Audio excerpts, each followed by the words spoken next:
5 August 2024 ঢাকার আকাশে ছিল না কোনো বিজয় উদযাপনের আতশবাজি, না ছিল কোনো মিছিল। অথচ সেই দিন ইতিহাসের পাতায় লিপিবদ্ধ হয়ে থাকবে, কারণ সেদিন পালিয়েছিলেন একজন নারী, যিনি এক যুগ ধরে ক্ষমতার সর্বোচ্চ সিংহাসনে বসে দেশকে চালিয়েছেন, শেখ হাসিনা। কিন্তু তার পেছনে ফেলে যাওয়া বাংলাদেশ যেন রক্তাক্ত, বিধ্বস্ত এক অর্থনৈতিক শরীর। রিজার্ভ ছিল ভেঙে পড়া, ঋণ বেড়েই চলেছে, ব্যবসায়ী সমাজ ছিল এলসি না খোলার হতাশায়, আর সাধারণ মানুষ রেমিটেন্স না পেয়ে হাহাকার করছিল। রিজার্ভ চুরি থেকে শুরু করে আন্তর্জাতিক লেনদেনের জালিয়াতি, সবকিছুর কেন্দ্রবিন্দুতে ছিল এক ব্যক্তির নাম, জয়। হাসিনার পুত্র এবং ডিজিটাল বাংলাদেশের পোস্টার বয়। 2016 সালে বাংলাদেশ ব্যাংকের রিজার্ভ থেকে $101 মিলিয়ন চুরির ঘটনায় তার সম্পৃক্ততা বহু তদন্তেই উঠে আসে।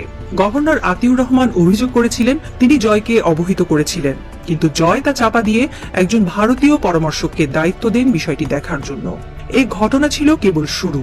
এরপর একে একে রিজার্ভ গলতে শুরু করে, সরকারের দেনার চাপ বাড়ে এবং বিদেশি মুদ্রার বাজার হয়ে ওঠে ভয়াবহ অস্থির।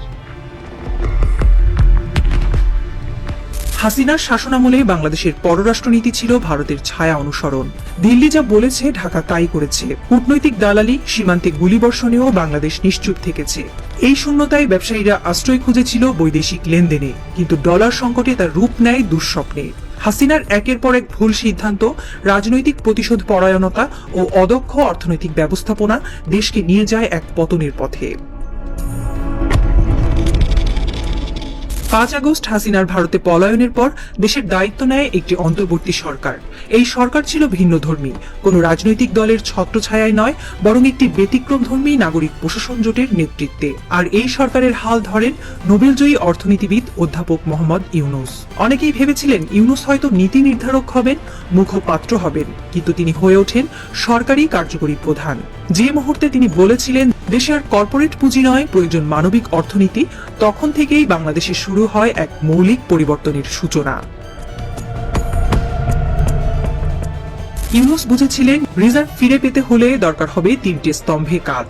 1. প্রবাসী আয়ের পুনর্গঠন, 2. বৈদেশিক ঋণ পরিশোধ, 3. জ্বালানি ও আমদানি খাতে ভর্তুকি ও স্থিতিশীলতা। তার নেতৃত্বে সরকার ব্যাংক ভিত্তিক রেমিটেন্স প্রণোদনার প্যাকেজ চালু করে, যার ফলে মার্চেই $3.2 বিলিয়ন রেমিটেন্স আসে, বাংলাদেশের ইতিহাসে সর্বোচ্চ। এপ্রিলের প্রথম 12 দিনেই আসে $1.05 বিলিয়ন। একই সাথে বৈধ চ্যানেলের মাধ্যমে অর্থ পাঠানো উৎসাহিত করায় হুন্ডি ব্যবসা ভেঙে পড়ে। বাংলাদেশ ব্যাংকের সর্বশেষ তথ্যে দেখা যাচ্ছে 2025 সালের 17 এপ্রিল পর্যন্ত রিজার্ভ দাঁড়িয়েছে $26.73 বিলিয়ন। IMF এর পদ্ধতি হিসাব করলেও ব্যয়যোগ্য নেট রিজার্ভ 16 বিলিয়নের কাছাকাছি, যেটা আগের সরকার ফাঁকি দিয়ে দেখাতে পারেনি। ডলার সংকট কাটাতে ইউনূস সরকার চালু করে এক কড়া পরিশোধ নীতি। 8 মাসে 29,000 কোটি টাকার ঋণ শোধ করা হয়। $3.2 বিলিয়ন ঋণ কমে নেমে আসে মাত্র $829 মিলিয়ন। বিশেষ করে কাতারের কাছে যেই কয়েকশো মিলিয়ন ডলারের দেনা ছিল তা সম্পূর্ণ শোধ করে সরকার, যার ফলে কূটনৈতিক সম্পর্কেও আসে স্থিতিশীলতা। সরকার গ্যাস ও এলএনজিতে 6,500 কোটি টাকার ভর্তুকি দিয়ে ইউনিট মূল্য 70 থেকে 30 টাকায় নামিয়ে আনে।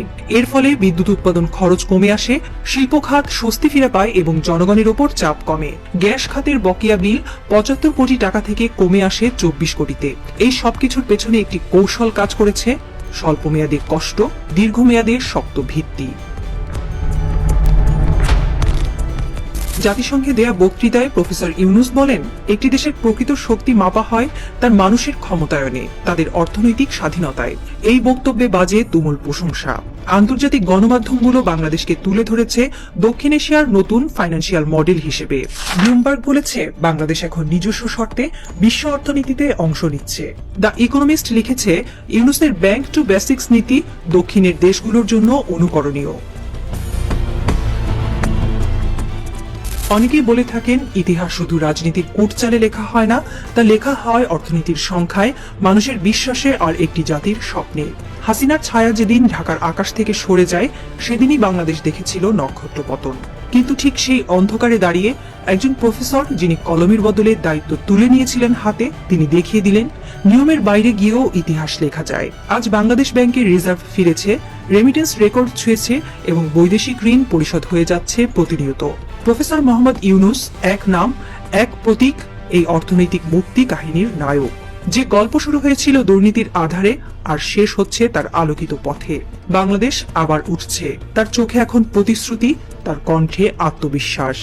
এই পথ যে সে নিজেই তৈরি করেছে।